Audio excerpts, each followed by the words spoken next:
So as was just mentioned, my name's Brendan. I'm currently a product owner at Spotify. I've been at Spotify for about 3 years now. 2 of those 3 years I've been an Agile coach, and I will be talking today about that experience. And for the past year I've been a product owner. Now, before I begin, I just want to point out something pretty briefly, and it comes from a place of a lot of respect.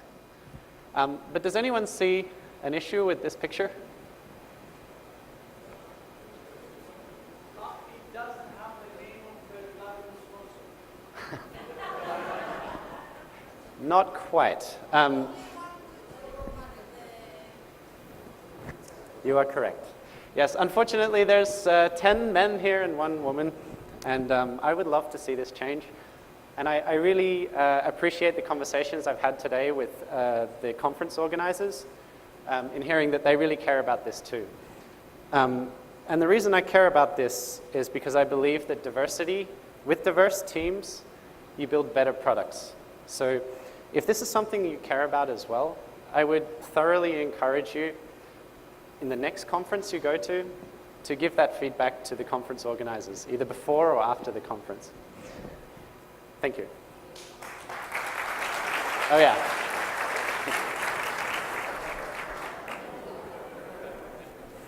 I took a photo of that. All right, so today I'm going to talk about Spotify running. Now, can you raise your hand if you have read The Lean Startup? All right, about roughly a third of the room. I don't know about you, but for me that was a really inspiring book. It had all these really great stories about how to take a big idea you have and test it really quickly. But the challenging thing with The Lean Startup is, I don't know if you felt this way, and raise your hand if you felt this way. After reading it, you go, great, these are some really good ideas, and then you go to do something about it, and you go, what now? It doesn't really feed you with practices, it's not like Scrum where you can go, okay, I can follow these rules, and it'll help us think about what it means to be agile. So I'm going to talk a little bit about what my experience has been like trying to apply this philosophy to a feature that we built at Spotify, mainly in the product discovery phase of development. So a little bit about me. As I mentioned, I've been an Agile coach at Spotify for a couple of years.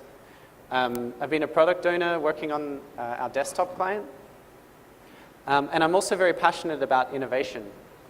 So I help run the Innovation Guild at the company, which is basically just a community of interest. Also, I don't know if you've picked this up yet, but I'm from Australia.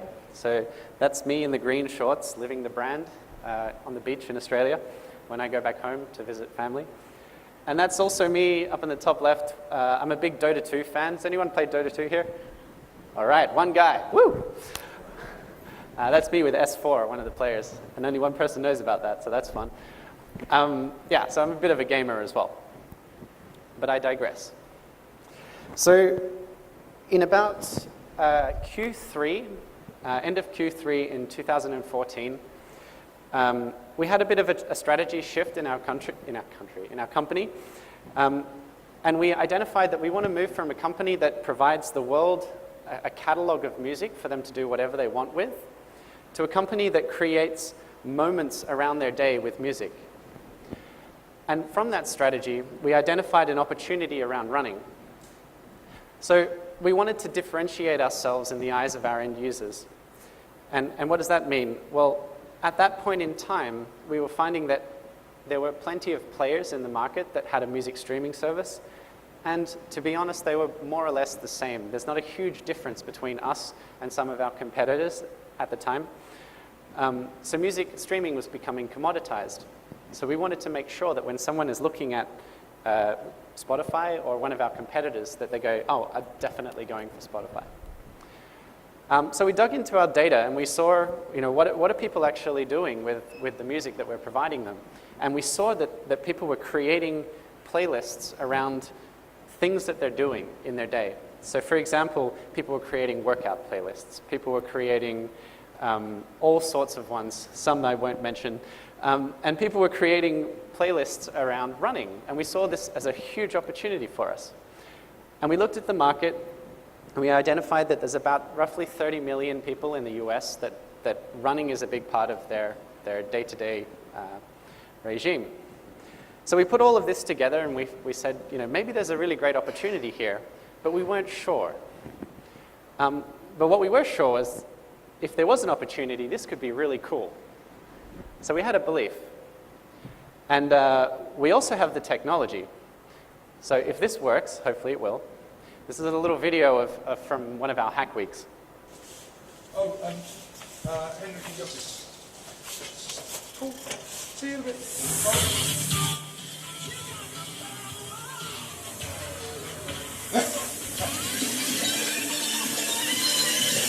Isn't that an awful sound?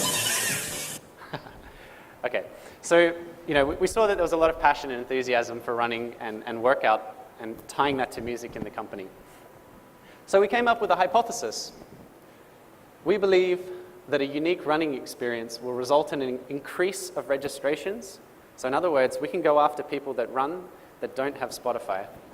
But we also believe that if they run with Spotify, that they will be more likely to retain as a customer.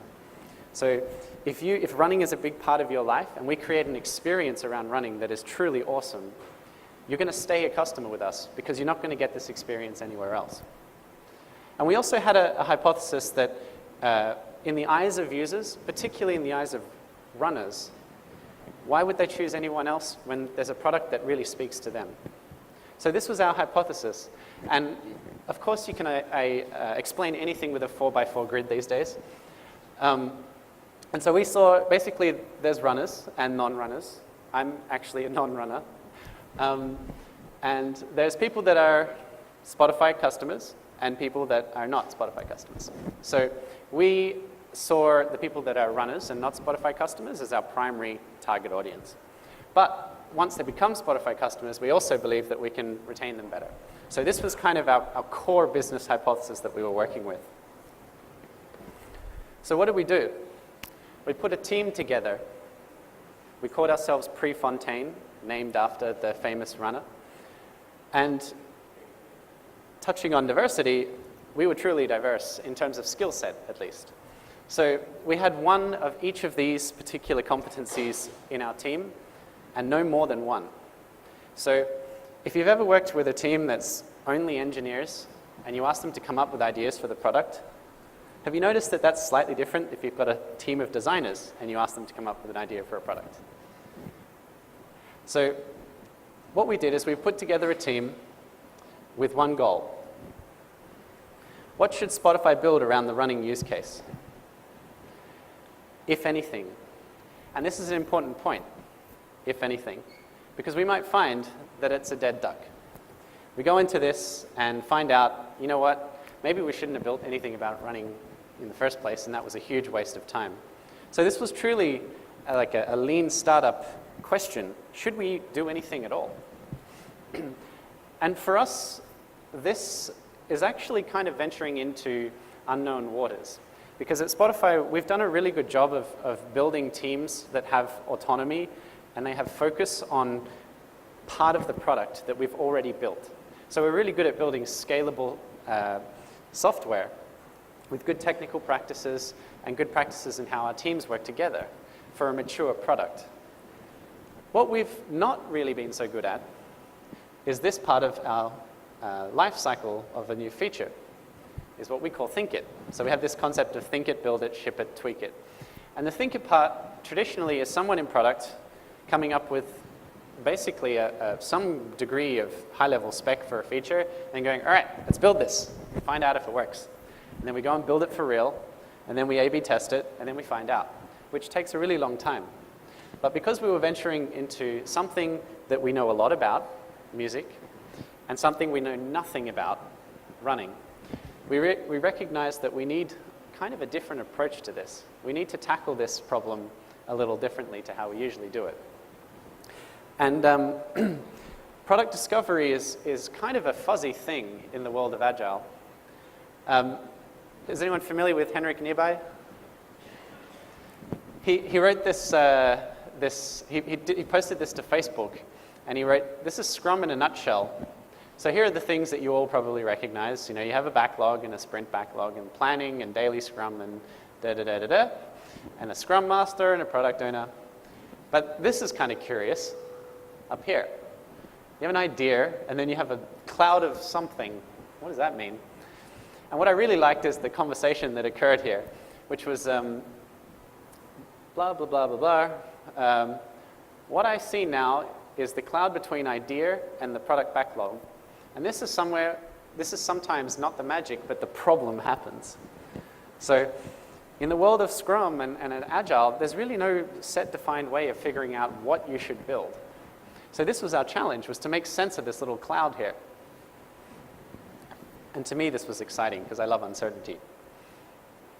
So we got together as a team, and we thought, this is clearly a challenge that we've never had before. Not just for us, but generally speaking in the company since basically day one of the company being formed. And by that stage, we were probably close to 1,000 people or so. So it's not like we could just sit down with the founders and go, so how did you do it?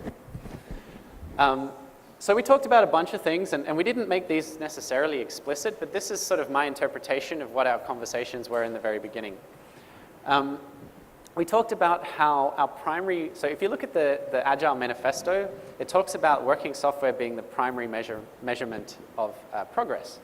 In this case, we wanted to avoid building working software as much as possible, because that was only going to slow us down. So we talked about learning being our primary measure of progress. And this was a challenge for us because basically it's written on the walls at Spotify that shipping working code is kind of what we do. We also wanted to ensure that we had lots of different ideas and that no idea was sort of wrong in a way. And then if we get lots of ideas for running, we can, by sort of natural selection, whittle them down to something really great. So diverge and converge. We also wanted to create a really tight-knit team around the problem that we're trying to solve, but very diverse opinions. And finally, we wanted to ensure that everything we were doing was customer-centric. We weren't coming up with ideas, and the converging process was just, so Mr. CPO, like, what do you think of this?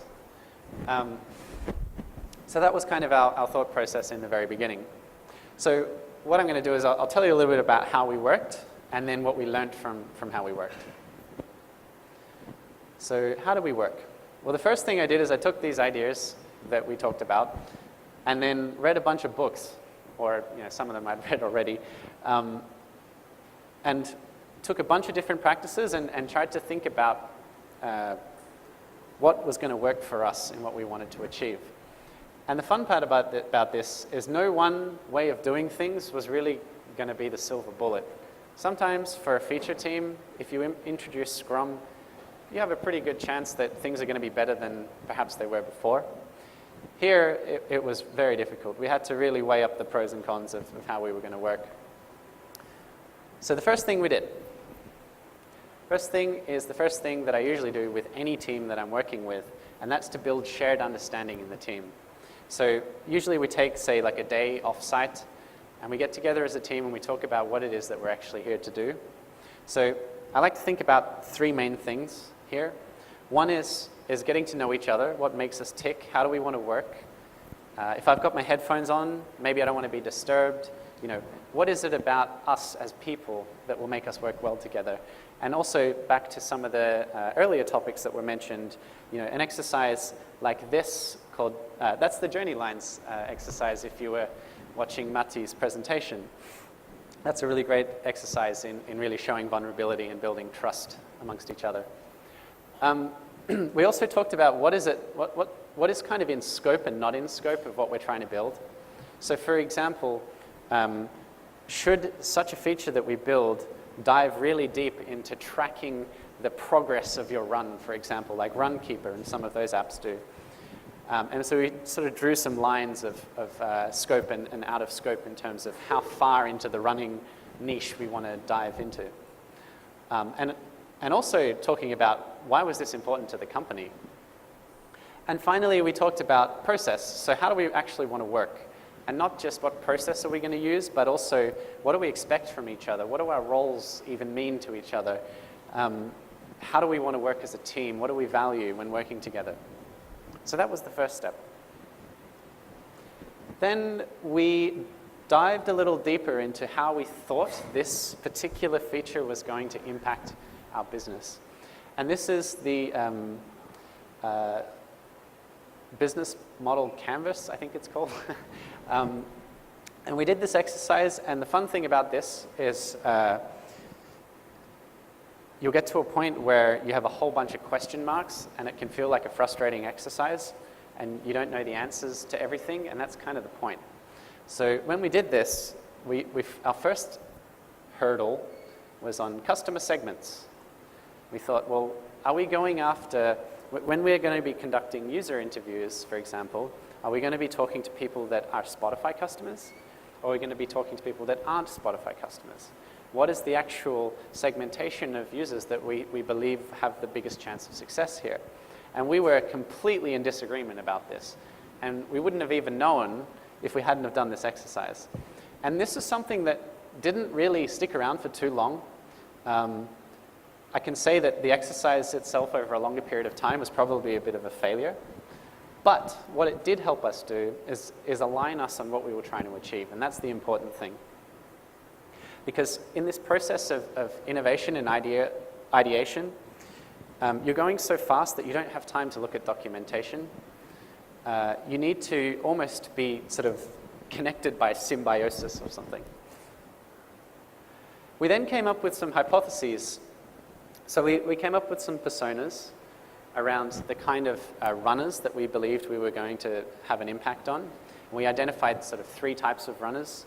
One are your casual, I'm running because I need to lose weight and I hate running, and I only do it because, you know what, if I don't, my doctor's going to be cross with me. That's me, by the way. I'm that runner. The second type is runners that enjoy running and do it because it's a lifestyle choice and actually like it. I'm definitely not one of those people. But luckily we had a mixture of people on our team that like running and don't. And then finally there's your kind of elite level runners, the people that are training for a marathon or something along those lines. And we kind of considered, what we learned from talking to them is that they have very different needs within that tiny little segment. So we decided to focus first on the casual runners, and secondly on the people that like running, I guess. And then what we did is we put those 2 things together and we said, what kind of outcomes do these people want? What are their needs? So like I mentioned earlier, if I'm running because I want to lose weight, then that's kind of an outcome I have. But what do I think is going to push me to lose weight? Well, I'm going to have to run for longer, perhaps. So maybe the outcome that I desire is maintaining a steady pace, because it's a mental battle. If you've ever sort of been a bit out of fitness and you really push yourself to run, it's quite challenging. And then based on those outcomes and those personas, we hypothesized the kind of features we believed were going to give the users that outcome. So we tried to tackle this on a high level. We didn't say push notifications, we just said notifications, because we didn't want to tie ourselves to any particular technology initially. So you might have seen this before. We believe that some kind of feature will provide some kind of outcome for some kind of person. And we will know this is true when we see some kind of measurable impact or behavior or something along those lines. This exercise was okay. We didn't come up with a huge laundry list of backlog things. We focused on one kind of outcome and then went from there. And then what we did is we applied this concept of design sprints that Google Ventures have come up with to this process. So we took one hypothesis and then we ran it through this idea of a design sprint. So on the Monday we would get together and we would talk about the hypothesis itself. Why have we chosen this one in particular? And we're kind of designing the experiment for the rest of the week, perhaps booking the user testing session, for example.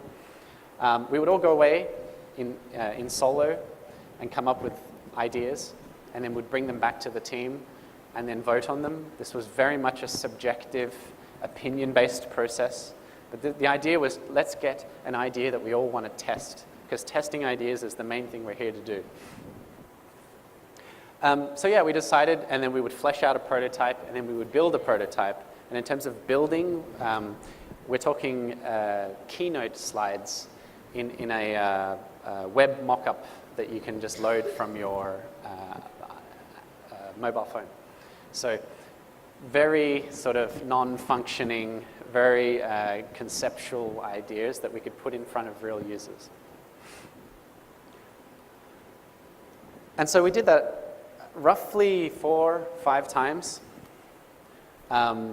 between October and December in 2014. So we had a really short runway. And we pitched the MVP to the Chief Product Officer. And we got the green light to go ahead and build it. And then we launched it in May 2015. And whilst I'm not sure of the core metrics of how many new users we brought in, what I can talk about, well, I probably can't talk about that anyway, but what I can talk about is the kind of reception we got from the people that actually used this feature. And it was almost entirely positive. And the kind of cocky thing about this was that we weren't surprised, because every single week we were out there showing these ideas to real users and being very unbiased about their feedback on it. And then when we got to a stage where we actually had something working, we went running with real customers out in the park with these new versions of the running feature, and getting real feedback literally while we're running, which is pretty cool. So when it launched and we got all this great press and all these great social media tweets, for example, about the feature, we were really happy, but we also kind of weren't surprised, because we'd been hearing this all along. And we contributed to differentiating our product. So this blew my mind when it happened. It was like a write-up on Mashable, talking about the different streaming services. And you would never have seen running integration on one of these lists if it weren't for us putting out this feature. So to me, that was amazing. Of course, we didn't have Taylor Swift, but, you know. And this was another site where they said, you know, music for every mood and activity, a tool called Spotify Running that matches music to your jogging pace, which is pretty cool. They basically just gave our marketing message out, which is pretty amazing. Now, obviously, I could go into a lot more detail about how this all worked, but what I want to talk about is what we learned through going through this experience, because, like I said, it was really new for us. So the first thing that we learned was it's important to talk about how confident in your product you are, over using very explicit terms around validating hypotheses. So if you read the Lean Startup and a lot of documents, a lot of papers out there, particularly theory about Lean Startup approaches to product development, it always talks about you must validate or invalidate your ideas. And this gets really tricky when you're doing conceptual tests with users on flaky prototypes, right?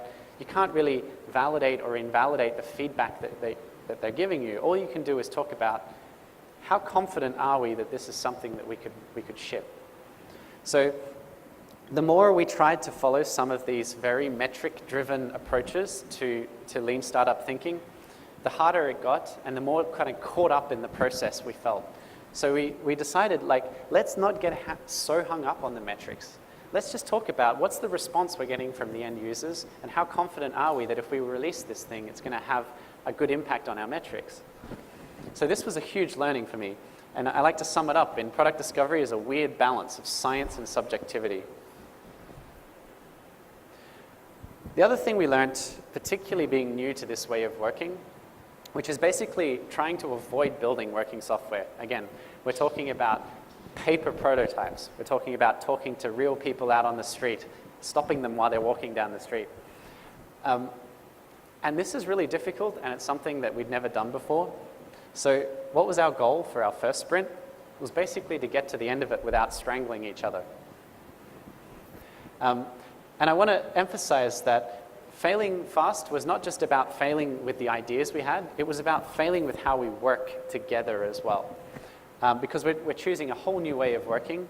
And for example, we were all trying to keep up a lot of the recurring meetings that we had in our schedule, and this made it incredibly difficult to collaborate on what we were doing.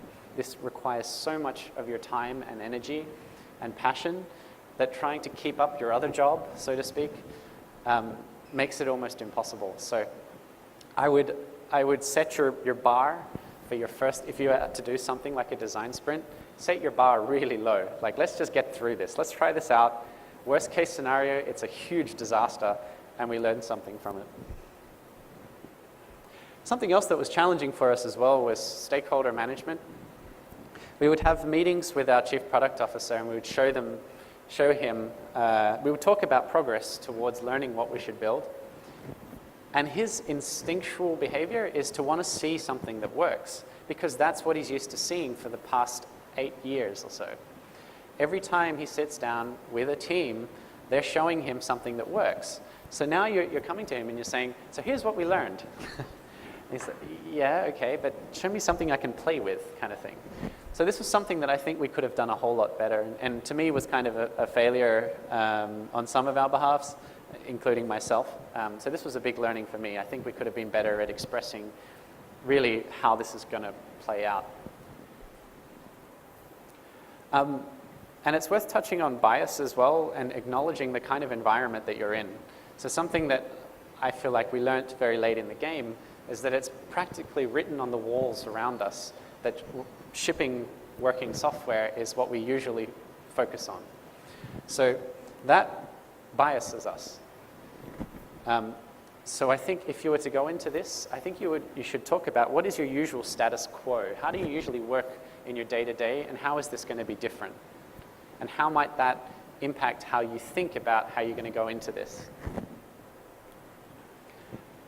Visualize everything. I cannot stress this enough. Again, you're not going to be sitting around looking at documentation or specifications. You have to see your current state of what you're doing in a very easy to digest way, because most of what you're going to be doing is talking and arguing with each other. And because you're coming up with new ideas, it's very easy to get attached to them. So the reason I talk about visualizing things is to be a constant reminder of what you've learned so far. Because the moment you forget about what you've learned, you're just going to go on your own opinions. And that's a huge trap. And finally, if this is easy for you, you're doing it wrong.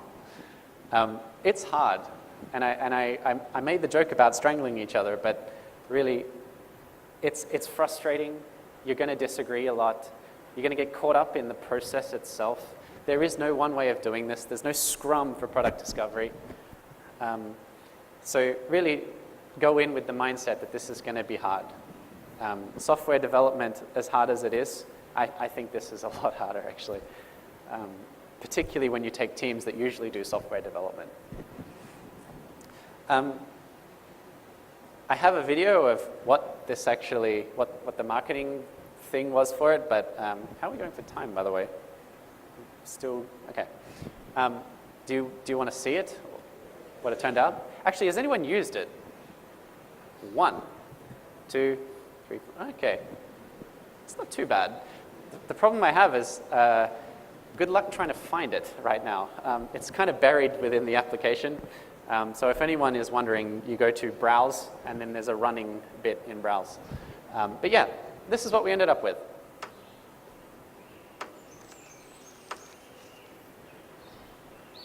Start running. Tempo detected.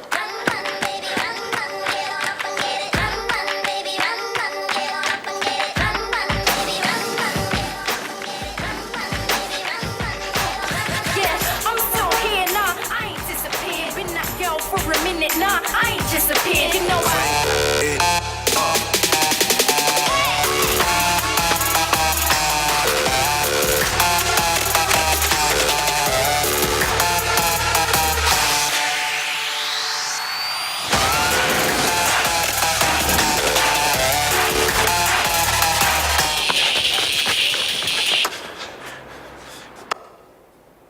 So what did you think? Was it all right?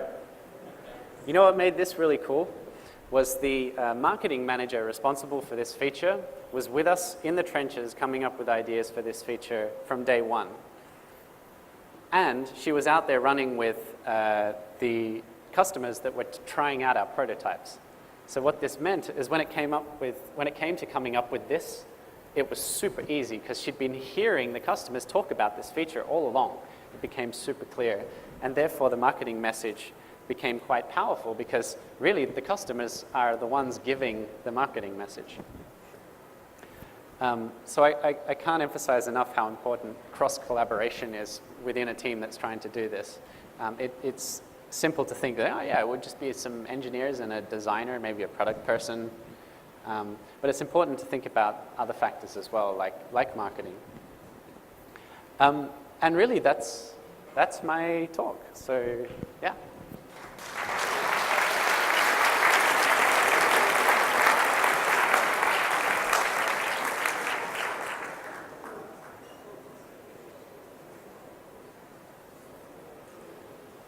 Hello? Okay, so, any questions for Brendan?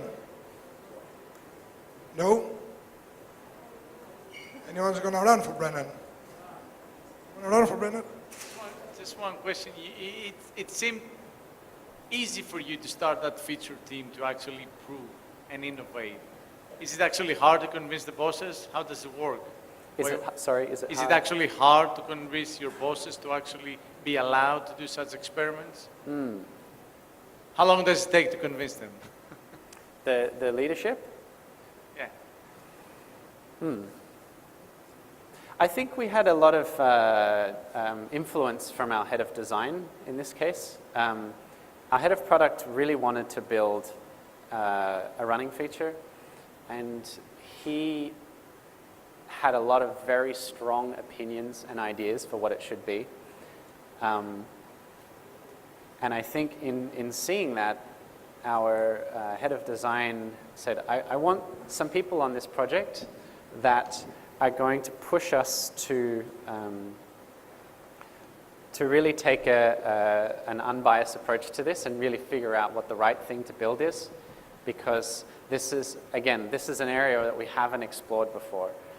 So a few people in the company that have some experience with this way of working were asked for their advice, and then some of us ended up working on the project, so myself being one of them. But I think once we got working, I think what also helped is we had a limited runway. So you should pitch to us what you think we should ship, if anything, on this date. And that really pushed us to go, okay, we need to figure this out, and we don't have time. Like, we were almost forced to work in this way because we don't have time to build something for real. I don't know if I've answered your question, though. I understand that basically I understood that your managers really know their stuff, so they didn't actually give you permission, they gave you marching orders, and you found the way around it using Lean Startup and collecting evidence, of course. Well, actually, we're kind of lucky in that we have a strong culture at the company of autonomous teams. So the sort of being allowed to find your own way of working existed already. So we were lucky in that sense, I guess. We don't have like every team must use Scrum or anything like that. We didn't have to like shove this into an existing process or something along those lines.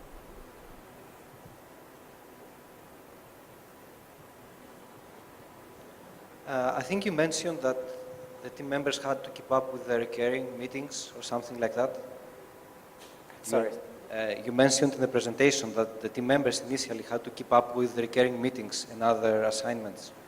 So was it something like a side project or a part-time team, or was it a full-time endeavor? It was a mixture depending on who you were, actually. So our engineer in the team this was full-time for him. For me, I had some other commitments as generally an Agile coach at Spotify, but I quickly realized that I had to drop them.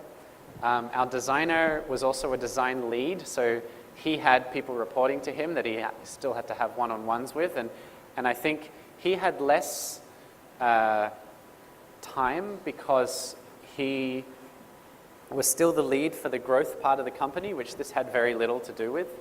So it was kind of a mixture, like, because people were coming from all different parts of the organization to form this team, and the expectation there from high up was focus on this and figure out what we should build.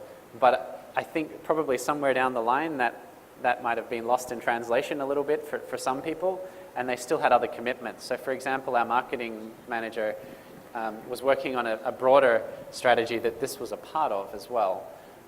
So she had commitments there as well. But I think if there's one thing I have learned from this experience is that you need to practically clear out your calendar altogether. One book I would strongly recommend, and I was so bummed when I read the book that they didn't release this book before I got started on this project, is called Sprint. It's by the two design guys from Google Ventures. I can't remember their names, but if you just Google Sprint book, you'll find it. It explains how we worked in many different ways, but probably 100 times better because they've done this with 300 different startups or something like that. So highly recommend it. It's very prescriptive. It gives you all like check boxes of here's a bunch of things you should do to get to this next phase of a design sprint. Highly, highly recommend that book. I was actually almost angry after reading it. Like, damn it, where was this book? How is Spotify running supported today, and how did you make the transition from the team that you were a part of that created it to what it is now? Okay, so how is the feature supported today, and how did we transition from, sorry? From the team that you were a part of that designed it Yep. to the team that supports it now? Yeah, that's a good question. So today it's seen as mostly a done project. Basically, if something breaks, we'll fix it. It's also been used to integrate with Runkeeper and at least one other running app as well. So it's more seen as a partnership platform that we can use for other running applications that it fits really well with, like Runkeeper it fits really well with. How we transitioned was interesting. We were given the expectation that we may or may not end up being the ones to build this for real. And by the time we got close to having an MVP to pitch, we were like, there's no way we're letting you not let us be the ones to build this. Like, we were so convinced after all of this learnings we'd got from talking to customers that for sure we have to be the ones. So all that really changed is the team got more engineering people to help build this for real. But I would say maybe 90% of the people that were on the design phase ended up on the build phase as well, including myself. And there we basically used some pretty basic Scrum ways of working to build this thing for real. Yeah, I think I answered your question. Any other questions? We have time. No? I have a question then. Give me a hard one. Well, actually, in my understanding, what you described is the pass on from a product owner to a mixture of product manager with product marketing manager slices. Because in the product discovery, when you're a product marketing manager, that's what you're actually trying to do, find the new trend or find the new opportunity. So now, stop, please don't fall apart now in my question. Answer the question afterwards. Okay, so now that you had a huge success, are you willing to adopt it? So more product owners, let's say, have ownership in business features, so more great ideas come up from other teams. I'm not sure I understand the question, but we don't differentiate between product managers and product owners. We see them as roughly the same thing, and the PO in our team was just as much of a member of the team in terms of figuring out what to build with the rest of the team. So there was very little defined in the beginning. I don't know, but I'm not sure I understood your question. Actually, what you described, this product discovery, is something Yeah. that is kind of shifted in the product marketing manager side. You know, bigger organizations, you might have a product marketing manager, a product manager, and a product owner. In your case, as I understand, that's kind of merged. But now you said that it was given an opportunity to you, actually. It's very nice that we have you here, to design a whole feature. While in the previous, let's say, features, those features came, I don't know, from business direction or some Right. strategy. Right. Now, are you willing to do the same things for other teams? Now that you have the huge success in your team. Yeah, for sure. We actually have a think it, like a blessed think it process in the company now, where it's kind of offered to anyone that has an idea for the product. Here's a way of working that's been informed by this and other projects that you can follow if you want to run your idea through a similar process of product discovery. So I would say it's very much encouraged. For features that are similar to something we already have, then they're kind of defined and A/B tested and built, I guess, where you draw that line between something that requires a much more design thinking kind of approach versus a more iterative building software for real approach. I don't really know the answer to that. But I think for us what made this different was the fact that it was exploring something we knew very little about. Because we have so much data around how people use our product that sometimes you don't need such an involved process to really take a bet and put it out there and see how it performs. So you standardize it, and someone can use, let's say, your methodology, which is Yeah. a blend of design thinking and whatever. Correct. Very cool. Nice. Yep. So, anybody else? A question? Hi, this is a bit of a tangent question, but you mentioned you're an agile coach, but you were working full time on this project. Yes. What is actually the responsibility of an agile coach? I'm not exactly sure, because one person out of a team of 7, that's a lot of Yeah. responsibility. So, In context to this project? in context, yeah, your role as the title agile Yep. coach, maybe I'm not sure all that it entails. Okay. I guess I can answer that at a high level for the company and then at a level for that project, because they are kind of different in a slight way. Generally speaking, agile coaches at Spotify are considered people that are responsible for continuous improvement or driving change in the company, whether that be at a team level and helping a team find a way of working and helping them continuously improve, depending on what their circumstances and context are, to the pieces around a team that influence how a team works. So if management is in the way of teams, then maybe that's something that an agile coach could look into, and also down to individual level. Like if someone has something that's really blocking them from reaching their potential, ideally their manager can help them with that, but sometimes a coach can help too because they have coaching skills. In the case of running, it was really defining what this process would look like and trying it out with the team and adapting it to really get what we were trying to achieve.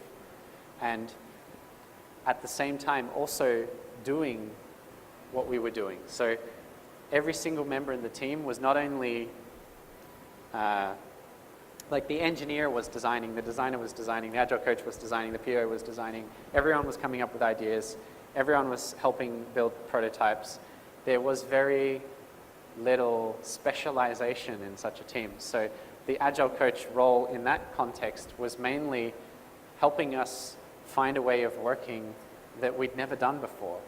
And that took so much time and effort, actually, when also balanced with actually being part of the team when coming up with these ideas, going out and talking to customers, and so on. So, for example, we had a user researcher in the team, and some people are champions in that team for what they represent. So the user researcher will constantly remind the team of like, hey, this is what we learned about the customer last week. The agile coach being like, okay, is everyone coming to the retrospective at the end of the week to figure out how we can evolve this process so that it works well People have their kind of where they fit in terms of their role, but everyone is kind of doing everything as well. And that's rarely seen in other teams because the teams are working on more mature products that need an engineer that's really good at this sort of thing, for example. Does that make sense? Yeah. One last question, or maybe two. That guy was first.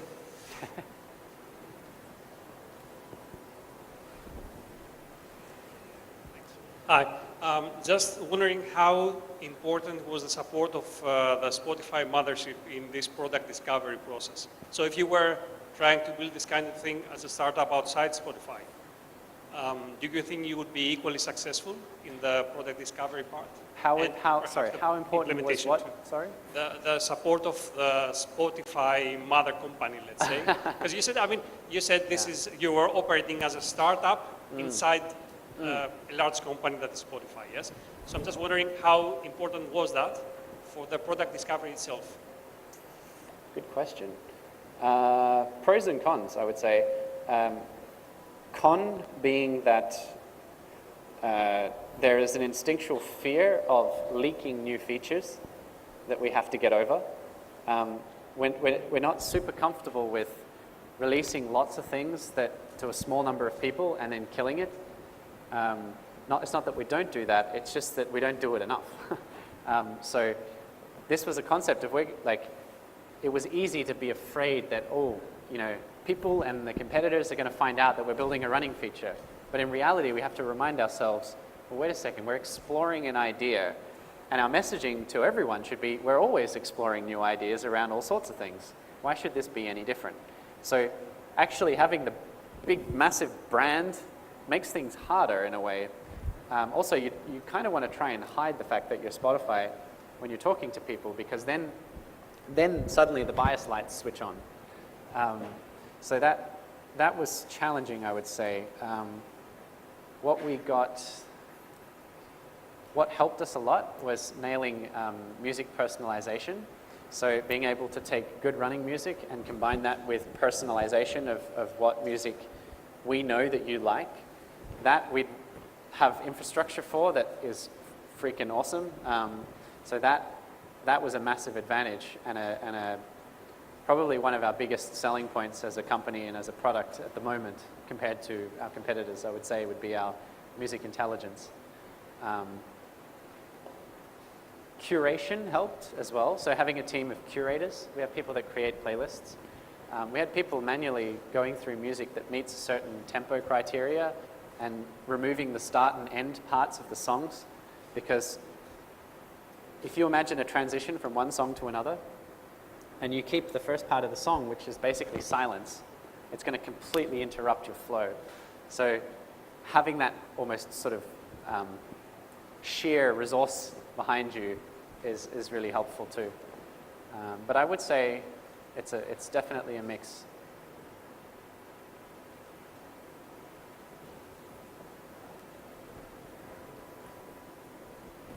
Hi. If you had to pick one thing which you would do differently next time, what would that be? Clear our goddamn calendars. Clear our calendars, for sure. Okay. Apart from that. Apart from that, go forward in time to when the sprint book was written. What else? What have we done differently?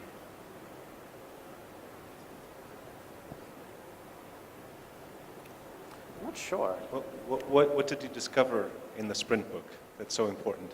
Just a whole bunch of learnings that we had to learn the hard way.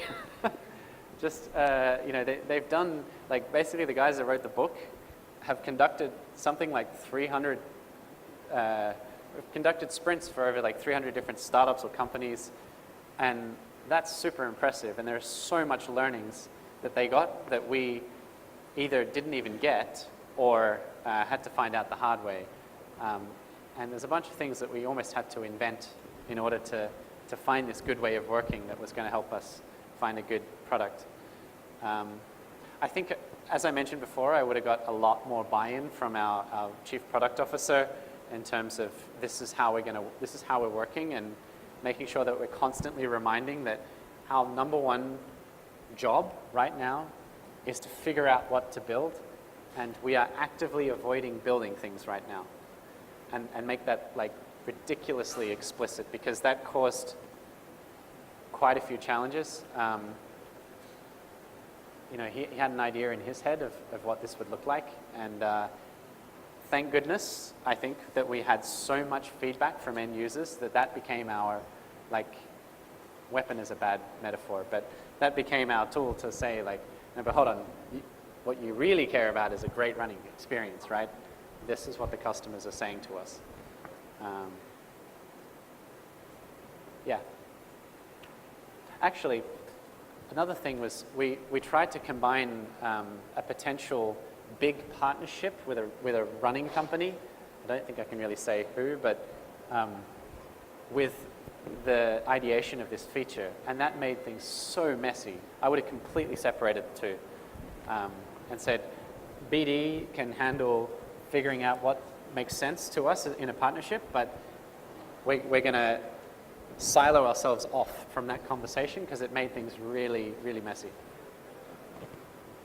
Let's all applaud Brennan for his speech.